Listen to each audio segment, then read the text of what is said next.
I have a question for you. Should you animate quickly or slowly? Most beginners immediately say quickly because more animation means more practice, and more practice means getting better faster, right? Well, not exactly. When I first started animating, I believed animation was just mileage. The more walk cycles, the more bouncing balls, the more character shots, the better I'd become. And technically, I wasn't wrong. But I also wasn't improving nearly as fast as I thought I was, because I wasn't practicing animation.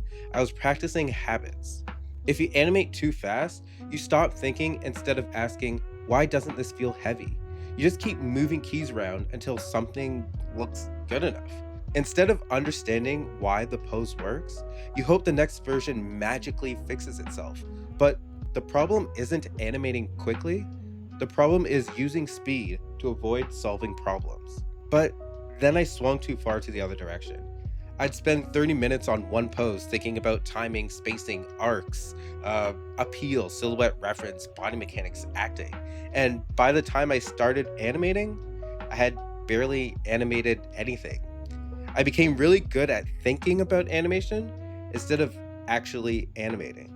So then the question becomes, what is the right speed? And honestly, it doesn't matter because speed isn't what makes you better.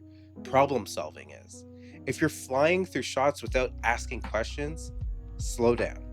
If you're spending an hour staring at the timeline, speed up. Your goal isn't to animate fast or animate slowly. It's to spend as much time as possible solving animation problems. Here's a trick that helped me. Whenever I got stuck, I forced myself to explain my decisions out loud. Like, why did I move that key? Or why is this pose stronger? Because the moment you have to explain your animation, you can't hide behind instinct anymore. You actually have to think. And honestly, that's one of the reasons I enjoy making these animation education videos. They force me to stop and ask myself why I'm making the animation decisions I'm making. Because if I can't explain it, I probably don't understand it as well as I thought I did. So, the next time you're practicing, don't judge yourself by how many shots you finished. Judge yourself by how many problems you've actually solved. Because great animators aren't the ones who animate the fastest, they're the ones who understand why their animation